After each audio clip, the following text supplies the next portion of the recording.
নমস্কার। আজকে আমরা এখানে এসেছি মণিপাল হসপিটাল মুকুন্দপুরের কার্ডিওলজি টিম। আজকাল আমরা দেখছি হার্ট অ্যাটাক অনেক বেড়ে গেছে। যারা খুব ইয়াং ওদের মধ্যেও কিন্তু হার্ট অ্যাটাক হচ্ছে। আর হার্ট অ্যাটাক একটা মহামারীর মতো দেখা দিয়েছে। সেই অ্যাকিউট হার্ট অ্যাটাকগুলোকে আমরা কিন্তু খুব অত্যাধুনিক চিকিৎসার মাধ্যমে এখানে সহজেই ম্যানেজ করে থাকি। আজকে আমি এখানে রয়েছি doctor Parijat Deb Chowdhury, senior consultant interventional cardiologist. আমার সাথে আছে doctor Amit Bhawla, senior consultant interventional cardiologist, আর ডক্টর অরিজিৎ দত্ত, আমাদের এখানে সিনিয়র কার্ডিয়াক সার্জন। তো আমি প্রথমেই বলবো যে হার্ট অ্যাটাক এত বেড়ে যাবার পেছনে কিছু কারণ রয়েছে, আর সেই হার্ট অ্যাটাককে কীভাবে আমরা ম্যানেজ করব সেটাও খুব জরুরি। আমি ডক্টর অমিতের কাছে জানতে চাইছি আমাদের এখানে যারা হার্ট অ্যাটাক নিয়ে আসছে ওদেরকে আমরা কিভাবে ম্যানেজ করি আর কিভাবে ওদেরকে আমরা সফলভাবে সুস্থভাবে বাড়ি পাঠাতে পারবো। তো যদি পেশেন্ট আমাদের এমার্জেন্সিতে আসে তো আমাদের দেখতে হয় যে পেশেন্ট কত হার্ট অ্যাটাকের কতক্ষণ মধ্যে এসছে। তাতে যদি মনে করুন আমাদের 6 ঘন্টা বা 12 ঘন্টার মধ্যে যদি চলে আসে পেশেন্ট, তার মানে that patient is eligible for primary PCI. তাহলে ওই পেশেন্টকে আমরা কিন্তু তাড়াতাড়ি ক্যাথল্যাবে তুলে যত তাড়াতাড়ি সম্ভব এনজিওপ্লাস্টি করি। এটা যদি পেশেন্ট রাত্রেও আসে তাও আমরা সবাই রাত্রে এসে চেষ্টা করি যে পেশেন্ট উইদিন 1 আওয়ার এনজিওপ্লাস্টি সুবিধাটা পায়। আর যদি প্রাইমারি এনজিওপ্লাস্টি না হয় তাহলে পেশেন্টকে ভর্তি করে স্টেবিলাইজ করে ইনভেস্টিগেশন করে নেক্সট দিন আমরা এনজিওগ্রাম জন্যে পেশেন্টকে নিই। এখন এনজিওগ্রাম করা গেলেও সেখানে দেখলাম একটা ব্লক আছে, 2টো ব্লক আছে বা 3টে, তারপর ডিসাইড করা হবে স্টেন্ট করবো না বাইপাস করবো। That depends on the number of blocks and also depends on the number of comorbidities in the patient. এখন আমরা যেটা প্রশ্ন হবে ডক্টর অরিজিৎ দত্তকে, যে একটু আমি চাইবো যে আপনি আমাদের অডিয়েন্সকে একটু বলবেন যে কোন পেশেন্টে বাইপাস করলে ভালো আর কোন পেশেন্টে স্টেন্ট লাগালে ভালো। নমস্কার। অ্যাকিউট হার্ট অ্যাটাক যেটা ম্যাডাম বললেন, সেখানে usually angioplasty is the treatment of choice. সুতরাং আমরা বাইপাস খুব রেয়ারলি করি। যখন পেশেন্টের দেখা যায়, যেরকম ডক্টর অমিত বললেন যে অ্যাঞ্জিওগ্রামে যে তার মাল্টিভেসেল ব্লক আছে, তার সঙ্গে যেটা মেন শিরা সেটা লেফট মেনে তার ব্লক আছে, এবং যদি কোনো ডিফিউজ ডিজিজ থাকে তখন তাকে বাইপাস করা যায়। কিন্তু এগুলো রেয়ারলি, এগুলো আর্জেন্টলি করা হয়। এগুলো ইউজুয়ালি কিছুদিন পরে পেশেন্টকে স্টেবিলাইজ করার পর করা হয়। ঠিক আছে, কেননা প্রথমে অনেক এনজাইম আমরা যেগুলো দেখি, যেগুলো ট্রপাই, যেগুলো যদি খুব বেড়ে থাকে তখন কি অপারেশন করতে গিয়ে একটু সমস্যা হয়। আরেকটা সিচুয়েশানে আমরা যখন করি, যদি কোনো হার্ট অ্যাটাকে যদি কোনো কমপ্লিকেশন হয়, যেমন যদি ফ্রি ওয়াল রাপচার, যেখানে হার্টের একটা জায়গা ছিঁড়ে গেছে, বা কোনো ভ্যালভে ড্যামেজ হয়েছে, যেমন অ্যাকিউট মাইট্রাল রিগার্জিটেশন, বা যদি অন্য কোনো হার্টের মাঝের পর্দা যদি ছিঁড়ে যায়, অ্যাকিউটটাকে ভিএসআর বলে, ভেন্ট্রিকুলার সেপ্টাল রাপচার, তখন সেগুলো আর্জেন্ট অপারেশন হয়। কিছু সময় পা দিয়ে আমরা একটা মেশিন দিই, যাকে আইএবিপি বলে, যেটা হার্টটাকে একটু সাপোর্ট করে। কিন্তু মোটামুটি অ্যাকিউট হার্ট অ্যাটাকে সার্জারির রোলটা অনেক কম, আনলেস কোনো কমপ্লিকেশন হচ্ছে। Usually primary angioplasty would be the treatment of choice. Surgery is better when performed in a elective setting. কিন্তু আজকাল দেখা যাচ্ছে আমাদের যে ট্র্যাডিশনাল যেগুলো ছিল, যে ট্রিপল ভেসেল ডিজিজ বা লেফট মেন ডিজিজ, যেগুলোতে বাইপাস আমরা ট্র্যাডিশনালি করতাম, আজকাল এমন কিছু নতুন টেকনোলজি আছে যে সেই বাইপাসটার জায়গায় অন্য কিছু করা যায়। যেমন পেশেন্ট যখন খুব সিক তখন সেগুলো ইউজগুলো করা যায়, বা পেশেন্টকে এই অপশনগুলো দেওয়া হয় যে অনেক নতুন অত্যাধুনিক জিনিসপত্র বেরিয়েছে। সেটা ম্যাডাম আরও ভালো বলতে পারবেন আমার থেকে। তো আমি ডক্টর অরিজিৎ দত্তের সঙ্গে একমত। অনেক সময় যারা খুব সিক পেশেন্ট বা যাদের লেফট মেইন, যেটা মেইন আর্টারি, যেখান থেকে ব্লকেজ হয়, বা অনেক সময় দেখা যায় খুব বেশি ক্যালসিয়াম থাকে, যাদের আগে বাইপাস ছাড়া আর কোনো উপায় ঠিক করা যেত না, আমরা কিন্তু এখন এনজিওপ্লাস্টির মাধ্যমে সার্জারি না করে, বুক না কেটে, মাইক্রো সার্জারির মাধ্যমে পেশেন্টদের ঠিক করতে পারি। তার জন্য কয়েকটা জিনিস লাগে, অত্যাধুনিক কিছু মেশিন লাগে, সেই সবগুলোই কিন্তু আমাদের মণিপাল হসপিটালে রয়েছে, আমরা রেগুলারভাবে ইউজ করে থাকি। আমাদের কাছে খুব আলট্রা মডার্ন স্ট্যান্ড অ্যাভেলেবল রয়েছে, আমাদের কাছে কিছু মেশিন রয়েছে যেমন আইভাস বা ওসিটি, যেগুলো সব জায়গায় অ্যাভেলেবল নেই। এই মেশিনগুলোর মাধ্যমে আমরা স্ট্যান্ড ঠিকভাবে বসলো কিনা সেটা বুঝতে পারি। 2 নম্বর একটা ইম্পর্টেন্ট জিনিস, যেটা আগে আমরা করতে পারতাম না এনজিওপ্লাস্টি, যদি খুব বেশি ক্যালসিয়াম থাকে তখন এনজিওপ্লাস্টি করা যেত না, যদি হার্টের আর্টারিতে ক্যালসিয়াম থাকতো। রিসেন্টলি আমরা এখানে আইভিএল এর মাধ্যমে বা রোটার মাধ্যমে বা লেজার টেকনিকের মাধ্যমে যেসব পেশেন্টের আগে বাইপাস করা যেত না, ওদেরও কিন্তু বাইপাস না করে আমরা এনজিওপ্লাস্টি করতে পারছি। তার মানে এখন এনজিওপ্লাস্টির স্কোপ অনেক বেড়ে গেছে, খুব কমপ্লিকেটেড পেশেন্টদেরও আমরা একদম কম সময়ের মধ্যে এনজিওপ্লাস্টি করে একদিনের মধ্যেই কিন্তু বাড়িতে পাঠিয়ে দিতে পারছে।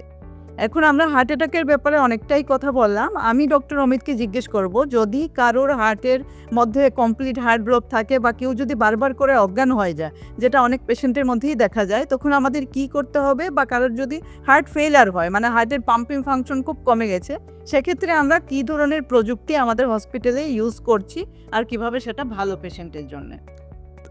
তো এখন তো কার্ডিওলজি অনেক অ্যাডভান্স হয়ে গেছে। সো পেসমেকার তো সবাই জানে, সিঙ্গেল চেম্বার, ডুয়াল চেম্বার, এটা আগে থেকে লাগানো হচ্ছিল। যেটা আমরা নতুন করছি এখানে সেটা হচ্ছে কন্ডাকশন সিস্টেম পেসিং। তো সেটাতে হার্ট ফাংশন কমে না। আর একটা যেটা পেসমেকার হচ্ছে লিডলেস পেসমেকার, মানে যেটা কোনো তার থাকে না, শুধু পেসমেকার থাকে, সেটা ভেতরে হার্টে থাকে, যেটাকে মাইক্রা বলা হয়, এভির বলা হয়। এইগুলো কিন্তু আমাদের এখানে হসপিটালে এখন আমরা করছি। সো এই নতুন নতুন পেসমেকার এসছে। এছাড়াও কিন্তু হার্টে যেটা হচ্ছে হার্ট ফাংশন বাড়ানো, যেটা একটা মেশিন হয় সিআরটি কিন্তু সব পেশেন্টে লাগানো যায়। কিছু নির্দিষ্ট ক্রাইটেরিয়া আছে, সেই ক্রাইটেরিয়া ফুলফিল করলে কিন্তু যেই পেশেন্টগুলো সিআরটি লাগিয়েছি আমরা দেখেছি সেই পেশেন্টে আগে হার্ট ফাংশনটা যেমন খুব কম ছিল, 30% বা 25%, সিআরটি লাগানোর পর দেখি যে 6 মাস বা 1 বছর পর 60%, মানে পুরো নর্মাল হয়ে যাচ্ছে। নর্মাল হার্ট ফাংশন 60% মোটামুটি হয়, তো পুরোপুরি 60% অনেক পেশেন্টের ক্ষেত্রে আমরা দেখেছি, তা সেটা লাগায়। সেই ছাড়া আইসিডি মেশিন, যে মেশিনটা শক দেয়, সেইগুলো কিন্তু আমরা অনেক পেশেন্টকে এখানে লাগাচ্ছি, আর যে সাডেন কার্ডিক অ্যারেস্ট হয় সেটাকে প্রিভেন্ট করা যায়। তো এরকম পেসমেকার অনেক কিছু লাগাচ্ছি, আইসিডি সবই আমাদের এখানে হচ্ছে। হার্টের আরও প্রবলেম হয়, শুধু পেসমেকার হার্ট ফেলিয়ারটা নয়, আরেকটা যেমন ভালভের সমস্যা হয়। তাহলে আমি একটু ডক্টর অরিজিৎ দত্তকে বলবো একটু ভালভ সার্জারি নিয়ে আমাদের অডিয়েন্সকে একটু যদি ওভারলুক দেওয়া যায়, যে আপনি ক রকমের ভালভ সার্জারি করছেন, কীভাবে করছেন, আর কি স্কোপ আছে, কাদের দরকার, একটু বললে ভালো হয়। আমাদের দেশে ভ্যালভ যেরকম করোনারি আর্টারি ডিজিজ কমন, একসময় আমাদের দেশে রিউমেটিক হার্ট ডিজিজ খুব কমন ছিল। এখন যদিও একটু কমেছে, কিন্তু ভ্যালভ সার্জারির সংখ্যা কিন্তু অনেক বেড়ে গেছে। মেনলি এগুলো হচ্ছে আর্লি ডিটেকশনের জন্য। সাধারণত হার্টে যে 4টে ভ্যালভ আছে, মাইট্রাল, এওর্টিক, ট্রাইকাসপিড আর পালমোনারি, কমনলি মাইট্রাল স্টেনোসিস হয়, যে একটা ভ্যালভ যেটা ছোট হয়ে যায় সেটাকে তখন ইদার রিপেয়ার করা হয় বা রিপ্লেস করা হয়। সেটাকে ইদার মেকানিক্যাল ভ্যালভ, যাদের কম বয়সী 50 বা 60-এর কম, বা যাদের 60-এর ওপরে, তখন তাদের একটা টিস্যু ভ্যালভ দেওয়া হয়। এওর্টিক ভ্যালভের ক্ষেত্রেও তাই, ইদার মেকানিক্যাল বা টিস্যু ভ্যালভ। পালমোনারি ভ্যালভ খুব কম ক্ষেত্রেই করা হয়, পাল্টানো হয় বা রিপেয়ার করতে হয়। ট্রাইকাসপিড ভ্যালভ অনেক সময় লিক করে, তখন ট্রাইকাসপিড ভ্যালভ রিপেয়ার করা হয়।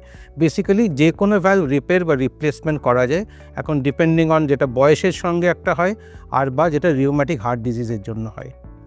এখন শুধু আগে যেমন আমরা ট্র্যাডিশনালি অপারেশন করে করতাম, শুধু একটা অপারেশনের একটা কথা বলে দিই, আগে যেমন আমরা ট্র্যাডিশনালি বুকটা পুরোটা কেটে অপারেশন করতাম, এখন অনেক সময় অনেক ছোটো কাটা হয়, যাকে মিনিমালি ইনভেসিভ সার্জারি হয়। এখন রোবোটিক্স এখন আরম্ভ হয়েছে, এখন এন্ডোস্কোপিক সার্জারি আরম্ভ হয়েছে। সুতরাং সার্জারিটা ভেতরটা একই জিনিস, কিন্তু বাইরে থেকে অ্যাপ্রোচটা একটু ডিফারেন্ট হতে পারে। এবার শুধু যে অপারেশনই করতে হবে ভ্যালভের জন্য তা কিন্তু নয়। আজকাল ভাবুন যে কারোর খুব শরীর খারাপ, তাও তার এওর্টিক ভ্যালভ রিপ্লেসমেন্ট করতে হবে, তাই জন্য অনেক নতুন পদ্ধতি আমাদের কার্ডিওলজিস্টদের কাছে আছেন। আমি ম্যাডামকে একটু বলবো ওগুলোর উপর একটু আলোকপাত করার জন্য। আমাদের কাছে এখন অনেক নিউ মেথড অ্যাভেলেবল। এর মধ্যে যেটা এওর্টিক ভালভের ব্যাপারে ডক্টর অরিজিৎ দত্ত বললেন, এওর্টিক ভালভে আমরা রিসেন্টলি যেটা করছি, যেটা পেশেন্টের জন্য খুবই বেনিফিশিয়াল, সেটা হলো টেবি বা trans catheter aortic valve implantation. এই পদ্ধতির কিছু কিছু অ্যাডভান্টেজ রয়েছে। খুব সিক পেশেন্ট যাদের সার্জারি করা যাচ্ছে না, ওদের কিন্তু আমরা টেবি করতে পারি। পেশেন্ট এই টেবির মাধ্যমে, যেটা একদম কমপ্লিটলি মাইক্রো প্রসিডিওর, খুব কম রিস্ক থাকে, পুরো বুক কেটে অপারেশন করতে হয় না, আর পেশেন্ট কিন্তু 2 দিন থেকে 3 দিনের মধ্যেই ছুটি হয়ে বাড়িতে গিয়ে আবার নর্মাল প্রিভিয়াস লাইফস্টাইলে ফেরত যেতে পারে। তো এর যে এইসব অ্যাডভান্টেজ রয়েছে, সে কারণে টেবি দেখা যাচ্ছে রিসেন্টলি অনেকটাই পপুলারিটি বেড়েছে। অনেক পেশেন্ট আমাদের কাছে আসছে নিজেরাই, যারা চাইছে যে বড় অপারেশন না করে মাইক্রো সার্জারির মাধ্যমে ওদের হার্টটাকে ঠিক করার জন্য। আমরা রেগুলারভাবে এই প্রসিডিওর করে থাকি, আর এই প্রসিডিওরের কিন্তু আউটকাম বা রেজাল্ট খুব ভালো। এবার আমি একটু ডক্টর অমিতকে লাস্ট জিজ্ঞেস করতে চাইবো, হার্টের মধ্যে আমরা শুনেছি অনেক সময় বাচ্চাদের ফুটো থাকে আর তাতে সার্জারি করে ঠিক করতে হয়, অনেক সময় বড় যারা প্রাপ্তবয়স্ক ওদেরও হার্টের ফুটো হয়, তো সেক্ষেত্রে কি সবসময় সার্জারি করতে হবে না তাতে অন্য কোনো মাইক্রো প্রসিডিওরের মাধ্যমে সেটা ঠিক করা সম্ভব? তো বাচ্চা কনজেনিটাল হার্ট ডিজিজ শুধু বাচ্চাদের না, এডাল্টসও কমন হয়, কারণ অনেকবার ধরা যায় না কম বয়সে তাদের কেমন এএসডি হয়, মানে হার্টে ফুটো, এএসডি, ভিএসডি, পিডিএ, এইগুলো কিন্তু ডিভাইস মাধ্যমে বন্ধ করা যায়, কিন্তু সবইগুলো বন্ধ করা যায়, কিছু নির্দিষ্ট ক্রাইটেরিয়া থাকে, সেই নির্দিষ্ট ক্রাইটেরিয়া থাকলে ডিভাইস দিয়ে বন্ধ করা যায়। আর যদি সেই ক্রাইটেরিয়া ফুলফিল না করে তাহলে সার্জন করছে, তাহলে সার্জারি করে ওইগুলো বন্ধ করতে হয়। সার্জারি করে সবকটা ফুটো বন্ধ করা যায়, ডিপেন্ডিং যদি খুব ইরিভার্সিবল চেঞ্জেস যদি না হয় তাহলে এইগুলোকে আগে ধরলে, মানে ইয়াং এজে ধরলে বন্ধ করা, যদি মনে হয় খুব বয়স্ক হয়ে গেলো হার্টে ফুটেছে জানা ছিল না, তখন এইগুলো বন্ধ করা যায় না।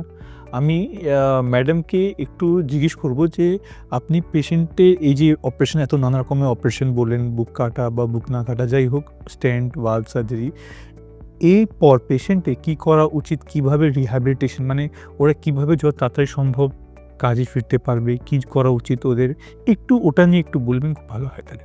আচ্ছা, এটা খুব ইম্পর্টেন্ট কোয়েশ্চেন অমিত, কারণ আমাদের এখানে যারা পেশেন্ট এনজিওপ্লাস্টি বা বাইপাস করছে বা যাদের পেসমেকার হচ্ছে, ওরা কিন্তু বাড়িতে গিয়ে সঙ্গে সঙ্গে স্বাভাবিক লাইফস্টাইলে ফেরত যেতে ভয় পায়, বা সবসময় পেশেন্টের মনে একটা দুশ্চিন্তা থাকে যে ও স্বাভাবিক জীবনযাপন করতে পারবে কিনা। তখনই রিহ্যাবিলিটেশনে এখানে একটা বিশাল রোল আছে। আমাদের এখানে কমপ্লিট রিহ্যাবিলিটেশন সেন্টার রয়েছে, যেখানে আমরা পেশেন্ট কী ডায়েট খাবে, কিভাবে পেশেন্ট চলাফেরা করবে, ওদের এক্সারসাইজ প্রোটোকল কী হবে, মেডিসিন ঠিকভাবে খাচ্ছে কিনা, এইগুলো সব কিছু নিয়ে কমপ্লিটলি আমরা পেশেন্টকে একটা পুরো রিসার্চ ইনডিউসড একটা গাইডলাইন দিয়ে দিই, তাতে পেশেন্ট খুব সহজে ওদের নর্মাল লাইফস্টাইলে ফেরত যেতে পারে।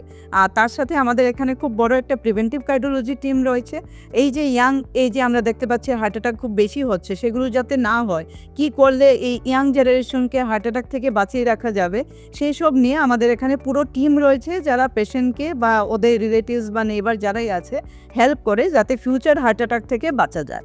আর আমাদের এখানে মণিপাল হসপিটালে cardiology is a centre of excellence. এখানে আমাদের সব নিউ প্রযুক্তি অ্যাভেলেবল আছে। আমাদের কাছে আইবাস OCT machine, IVL and world class cath lab machine available আছে।